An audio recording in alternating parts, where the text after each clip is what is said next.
nothing short of a weak set of numbers when it comes to Tech Mahindra. Mohit Joshi, MD and CEO designate at Tech Mahindra, as well as CP Gurnani, MD and CEO, along with Rohit Anand, CFO, Tech Mahindra, are with us to discuss the quarterly performance gone by and what the road ahead is. Is this perhaps the worst now behind us? Mr. Gurnani, I'm going to begin with you then first.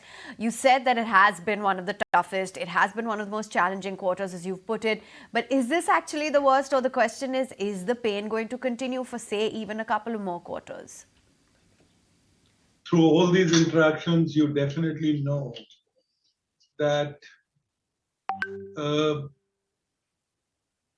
I strongly believe that we have an opportunity to improve from where we are. That opportunity to improve comes from four facts. Number one is our people investments. Number two, technology investments. Number three, deep relationship with the customers. And number fourth is that our investments in communications and in AI will create better solutions for the market. So I think it is a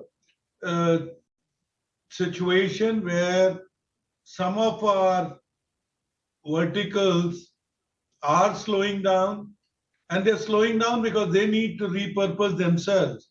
It's not that they are going to slow down forever. So that's why I remain optimistic, and I'm very sure that we will see a recovery. Okay, Mohit, let me get in your take as well, because your first conversation with us as the CEO designate. So congratulations. Tell us what are going to be the key priorities for Tech Mahindra, because you've toured India, you've toured the globe extensively over the last few weeks. What have client conversations really been like? So look, I think it's been slightly over a month since I joined, and as you mentioned, most of the time I've spent in trying to get up to speed, to listen, to learn, and to meet with the teams and to meet with the clients, right? So the first sort of set of pit stops were in India, visiting our largest centers, doing town halls, getting a sense of the culture of the organization. But then after that, I've been here in Europe and in the US, meeting up with a number of our largest clients. And I think a couple of things have struck me, right? The first is that this is a very strong company. And I realized it even more so after being inside, that the strengths of the relationships with the employees and the strength of the relationship with the client is really quite profound. So very heartened to see the strength of the company in action. I think the second thing is that we're in a very attractive industry. The service lines really have, seen a level of investment and a level of thought leadership, where I'm quite comfortable that our service lines are world beating. And thirdly, this has been a challenging quarter, but in the medium to long run, I'm very confident of the capabilities of the company, the strength of the relationships. So clearly, there is work to do. CP and I, over the next 5 to 6 months of the transition, are going to be working on a plan, and we will execute on the plan, and hopefully by that time the economic environment starts to change as well. Right, Rohit, very bleak margins this quarter though, but do you see them hitting double digit by year end?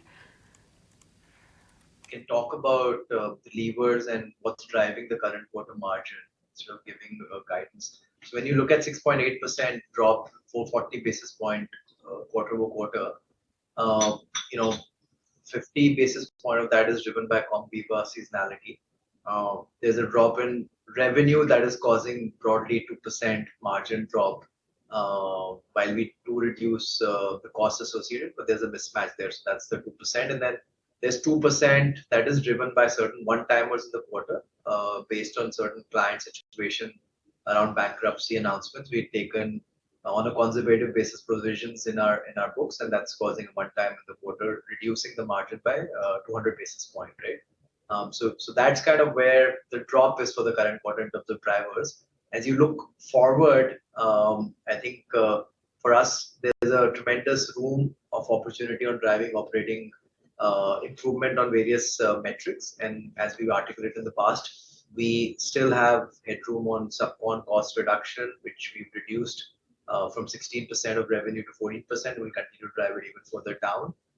We have an opportunity of improving on our pyramid rationalization. We've inducted freshers in the past. We'll continue to drive that in the future, making sure we get some cost benefit there. Overall on levers around offshoring and divestment that we'd also mentioned of non-strategic assets. So as we get through the year, I think those are the actions we'll execute and continue to drive improvement from where we are towards the fourth quarter of this year. Okay. So Rohit, given that this quarter was affected by seasonality and one-time expense, fair to say that this is the bottom for margins? Yes.